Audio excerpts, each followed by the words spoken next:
Welcome to Tech Tuesday. My name is Abbie Richie. I'm the founder of Senior Savvy, and we are helping your residents with their technology. Every Tuesday, you can find me right here interviewing people who are engaged in the age tech innovation space. Don't you just love that? Well, before I bring on today's guests, let's go ahead and run our intro.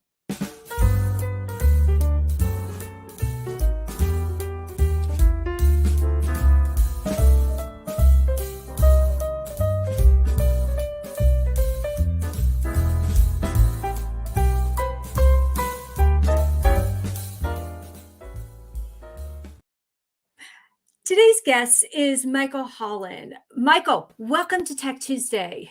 Thanks for having me. Yeah, my pleasure. My pleasure. I'm so glad you're here. Michael, you are the Chief Innovative Officer of Corstang and Associates. Is that correct? That is correct. Okay, great. And so tell us, as we talk today about innovation, tell us how that intersects what you're doing with Corstang. Yeah, so having been in this space for quite a long time, I thought actually back in 2020, COVID lent a very unique opportunity to kind of really help organizations focus on innovation. And so basically our objective is to help organizations make impact through improving the quality of life of those we serve, not just our residents or healthcare patients, but also our associates, partners, and all those involved. So our goal is in everything we do is to help people live their best lives, help develop optimal strategies for long-term success, helping organizations do that, and bringing solutions forward, basically building the bridge between idea and impact. Now, I want to back this up just a little bit because Sure. I do think that COVID really propelled tech innovation in a way that we hadn't seen before. And I know that I work with several communities here in Phoenix and nationally. And there are some communities that were, prior to COVID, tech forward. And there were some that were not. And Correct. so the adjustment and the transition from everything being in paper to everything being online was really challenging for those communities that had not innovated. Now, there's one community here, just a stone's throw away from where I live near the Mayo Clinic, called Sagewood. And that's an LCS community. And they happen to have been doing all of their community-wide meetings on Zoom for years and years and years. So all of their residents already knew how to use Zoom. But there were other communities that had no infrastructure in place for that whatsoever. Was that the kind of call that you were receiving a lot of in March, April, May, June, July of 2020? Yeah, it actually was. I mean, it's interesting because, we can talk a little, I'll kind of sort of define innovation, but then kind of talk about that. What organizations found is they had no infrastructure, or they wanted things that required many different points of infrastructure before they got there. And it was very much a challenge. So we really needed to help them find what I call the small I of innovations, just the little things that would help them get through it. Instead of, the big things, or what we would call the disruptive innovations. So yeah, those are exactly the kind of calls that we got. And, a lot of those organizations had to obviously spend money that was not yet planned to be spent. And it gets a little bit more costly when you don't have that roadmap to get there, right? Or to be prepared. And that's part of the importance of an innovation ecosystem, is to have those resources around you to be able to pull them in as needed, right? Because I can't remember who it was, but so I want to give credit to people. But somebody used the Star Trek, and I'm not a what are they called, a Trekkie or whatever they're called. Me neither, so go Yeah, ahead. but they used the Star Trek analogy, right? So they were headed to the unknown, but they didn't have the solution of what they were going to run into. but they had the doctor that could fix the people, and they had the engineer that can fix the ship. And so you have to put those resources around you that allows you that when you come up to those challenges, COVID being a huge challenge that none of us could have possibly even prepared for.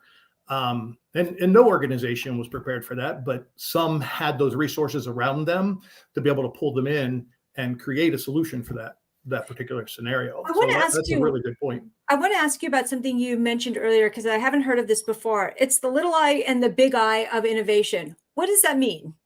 Yeah, go back to, what is innovation? Innovation or innovative is, I consider it a pretty much overused term, right? So typically, or actually, if you look at Webster's innovation is a new method or idea or product. So innovation. But innovation is usually connected to technology, especially today. Technology is moving at a pace so fast that no one individual can even keep up with what's going on in that space. But while tech is a huge factor in innovating, it's also a much broader scope. So you need to have the little things. And to go back to your analogy of, or your question that you asked on COVID and the types of solutions, to give you an example, I tend to use the Walmart case study. There was a Walmart in Tennessee that had what they call shrinkage, right? So a lot of theft was happening in Walmart.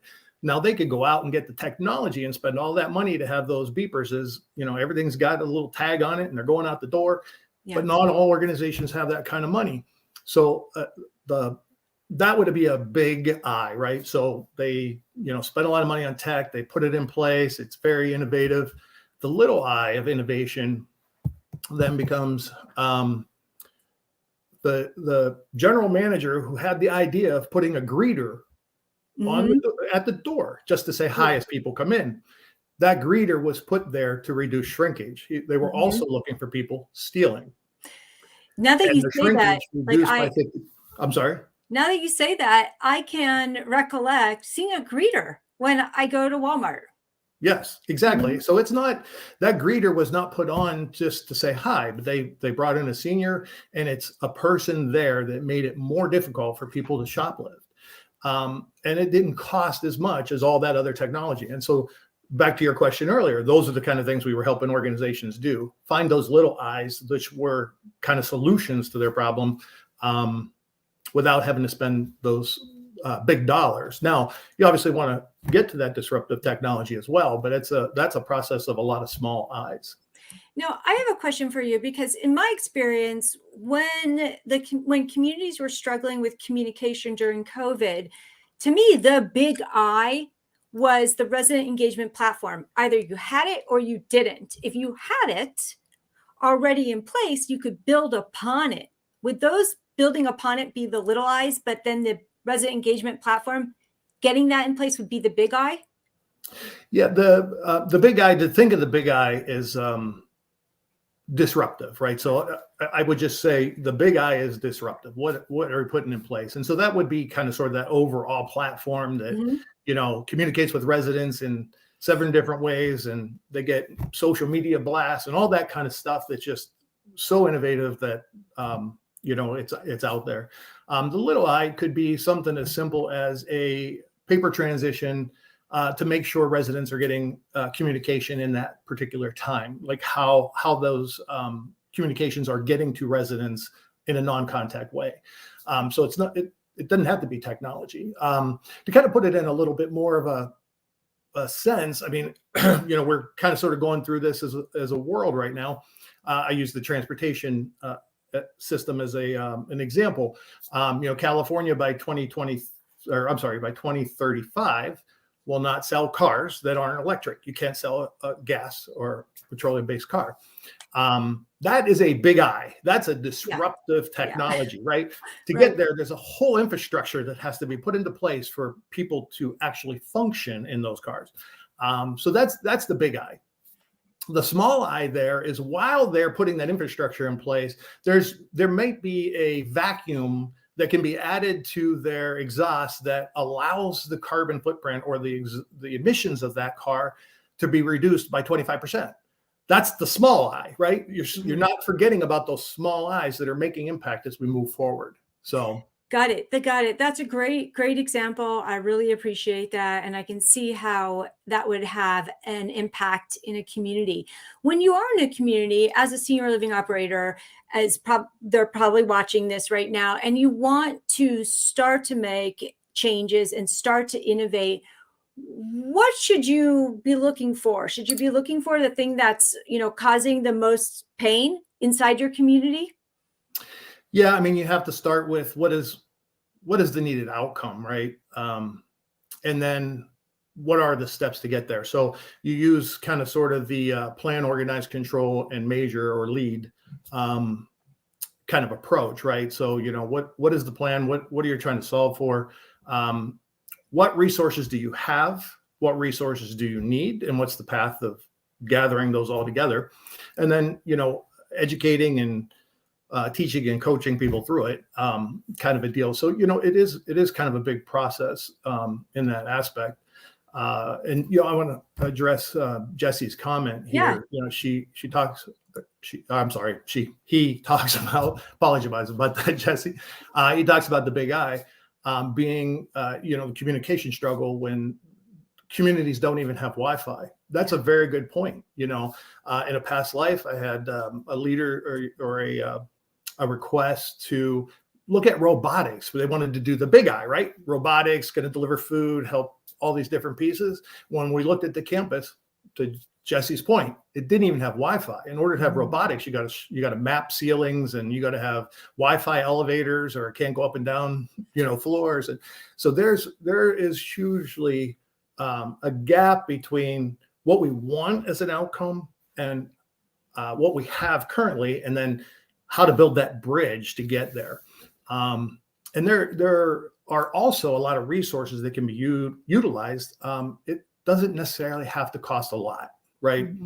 In some cases, some technology could lead to revenue streams and even profitability. Right, like implementing a revenue resource generating option inside a resident engagement platform, right? Right. Right. Exactly. Okay. Well, good. So yeah, so I also want to talk about, who should put this together? What kind of combination of people at a community should be focusing on this, and what should you be looking for? That's a good question, and we could talk the whole show about this one, honestly. Having been a chief innovation officer for one of the larger CCRCs for a period of time, and having served, my past life, I worked for Sodexo. So for 10 years, I kind of sort of worked across the country in a lot of the different organizations in helping support.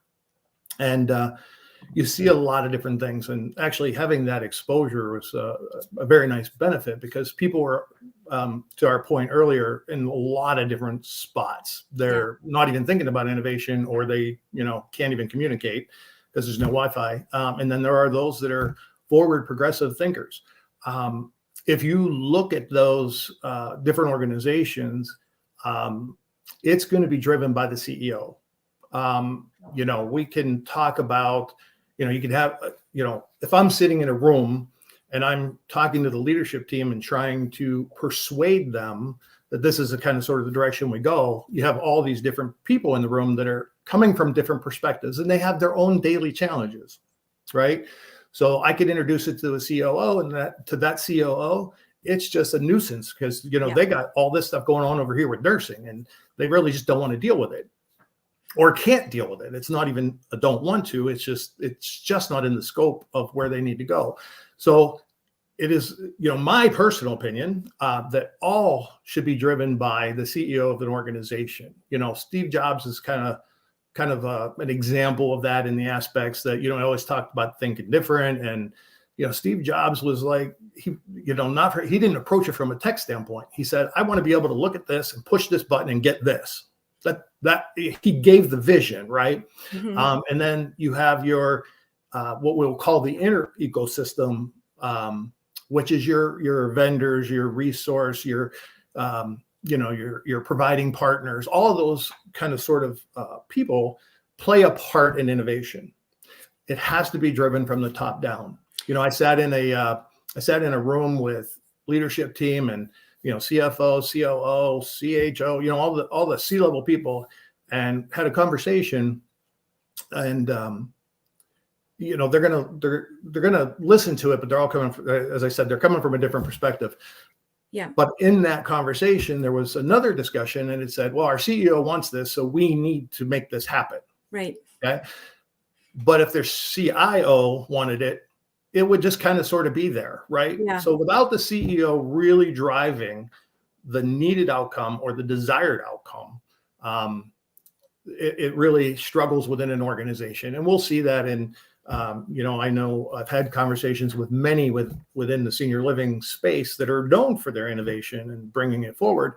And they have all those same challenges, deployment and pilots and all those things are very difficult. It has to come from the top down. And if it comes from the top down in an organization, it'll happen. But to your point, it's very important that I feel like I'm Italian. I'm talking with my hands all the time here. You got to talk with your hands here, because otherwise, the hands are down here and nobody sees it. So exactly. I learned this from Steve Moran himself. He's always doing you got to get it out there, right?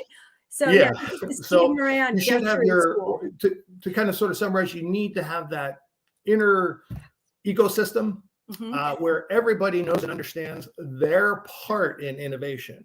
Yeah. And then you have the outer ecosystem, which we can talk a little bit more later. But the inner ecosystem, it's very, very important that everybody understands their part in an organization, and you don't have an executive director in one community running some sort of program and innovation off the wire and another one over here. And eventually you're going to have, we had an organization that had 1,600 pieces of software running on their system.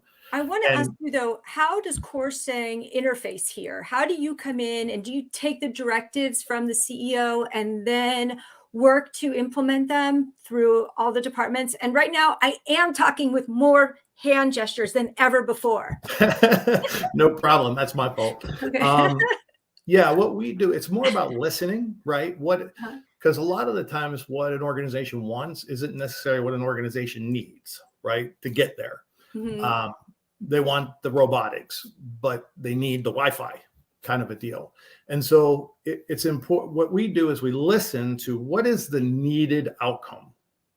And then you do a little bit of a dive into the organization to say, okay, here are the resources you have, and here are the resources you need, right? And we help the organization build the bridge from, as I said, from idea to impact, what that bridge looks like, and then connect outside resources. We stay up on, we were talking a little off screen about CES. There's a lot, there's a lot that goes on in that space. Yeah. And there are solutions that are coming. Well, there's a lot of technology. It's coming from a solutions-based development, not a problem-based development. So the tech world is creating a solution. I'm going to put an accelerometer in a cane, or I'm going to measure gait, or whatever it is. Camino is the world's first smart walker, right? And prior to Camino, there was no AI tracking in a humble walker that every single older person who needs assistance in walking is using. So that's innovation. But I want to bring this up, and this one point from Lee. Thank you, Lee, about sometimes it's just about tackling the toughest problem first, and then slowly and steadily gaining traction in that area. Lee's dead on. COVID, I'm going to go back to COVID again, just because, it disrupted our worlds. There was an immediate problem, and every community had its own challenges, right? So they varied amongst communities.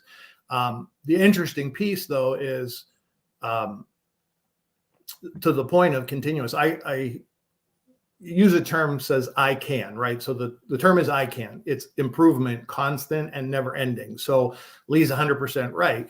Here's this, we got a problem. We need to kind of sort of apply something to it right now. Let's say falls. We have a lot of residents falling, blah, blah, blah. And maybe it's an environmental issue. And we got to fix that environmental issue. But we need to now work on falls from every aspect, whether it be environmental, whether it be health and conditioning, whether it be, and that's the I can continue to improve as we go on and on. It's a very, very important important statement that Lee's made. Yeah, absolutely. Well, let's now move into talking about creating an ecosystem within your senior living community, one that fosters innovation. What would be the best way, besides it coming down from the CEO, what would be the best way of collaborating on something like that? Within the organization, as I said, the CEO should really drive I'm going to call it the vision, right? What's the vision that they want to create, or how do they want to improve the lives of our associates and whatnot? And then from there, they have to kind of sort of identify who are the people in the organization that can best impact that or want to impact that. Sometimes it's just, you got somebody that's very passionate about something. You need to wrap that passion up in and drive it in the direction. Sometimes it just needs to be steered in the right direction. So, we have a lot of resources in our organization. We have a lot of resources within our partners. A lot of the times we just don't know the questions to ask to kind of leverage those resources. And that's really, an important piece. Like, so go back to what is the problem, right? So your innovation should be driven from a problem-based foundation, not a solutions-based foundation. And we do in senior living. I always say, don't pay attention to the flashy lights and all the kind of stuff. It might be some cool technology and you may want to implement it and the residents might love it, but it might not be the solution. Yeah, like a lot of people will often fall in love with the solution instead of focusing on what the problem is. Right. Exactly. Right? Exactly. Okay. We're programmed to like the bells and whistles, right? I mean, it's a new thing. We want to get out there. We want to be able to leverage it on social media and help our occupancy and all those kind of things. Very important. But, as we all know, good data could lead us to better decisions. And so, we go back to starting with your ID department and making sure your data is being captured properly, good and clean, right? We were looking at falls when I worked for, in my past life as the chief innovation officer. When we went to look at it, the data was not consistent or clean across the various communities. So it was almost impossible to. I think that's one area that we're going to see immense growth in the upcoming years is in data analysis. Like, I know that we're collecting data from everywhere, but who's analyzing it and what are they doing with it so it makes a difference in the lives of older adults?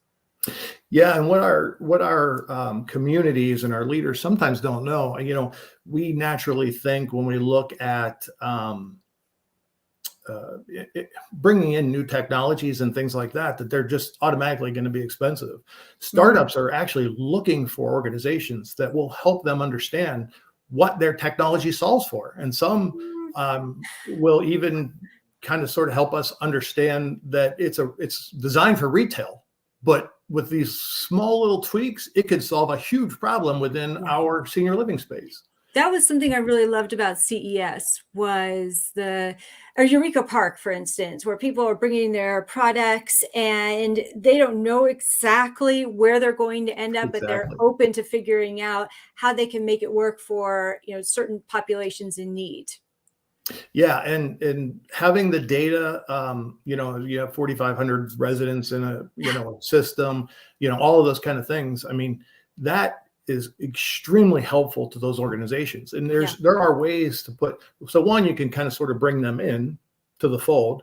Two, you're helping them design a product or adjusting their product to kind of sort of meet a need within our system. And then there's also a way to put together a partnership with them to leverage their future growth to also help the organization and the residents moving forward.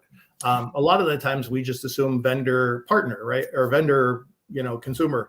And we really need to leverage from a senior living community standpoint, we need to leverage all of those things, specifically our data, and how we can help folks better their business, but also create a product that's better for our seniors.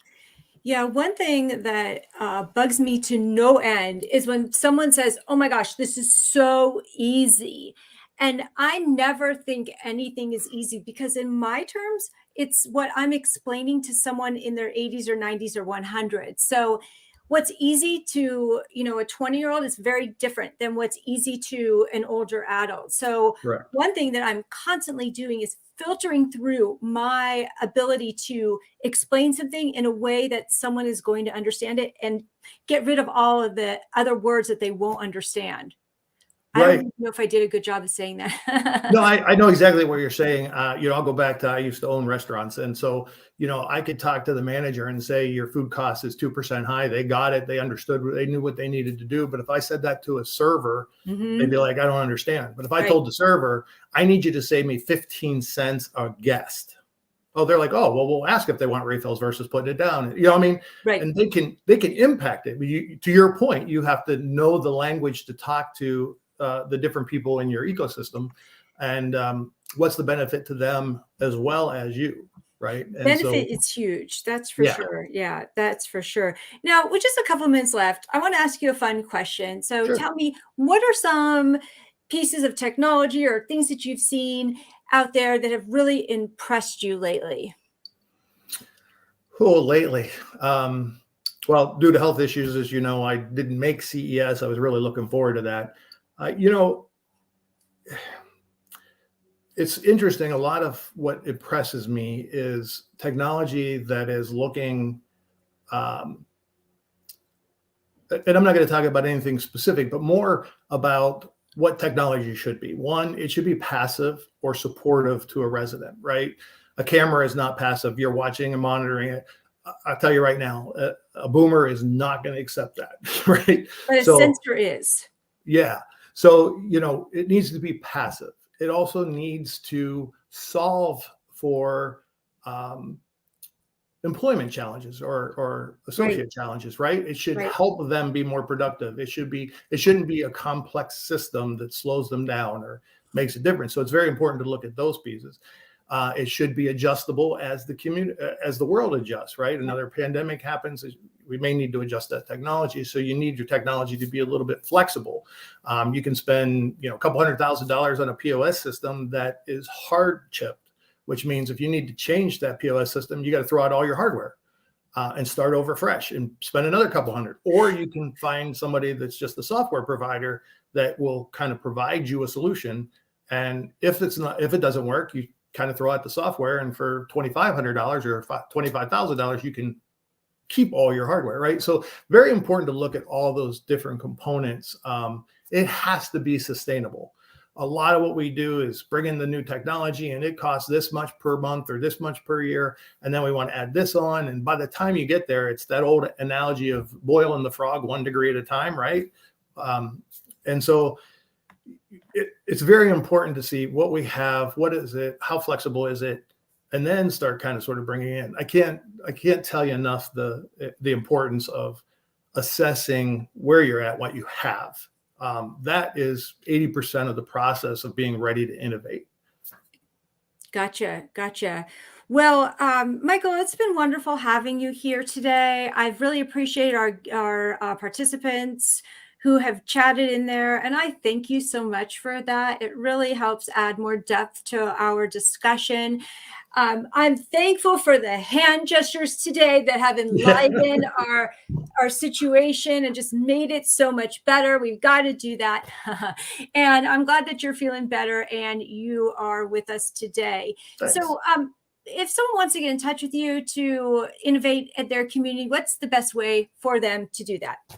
An email would probably be the best way. Always happy to chat, and we can, get something scheduled in the call.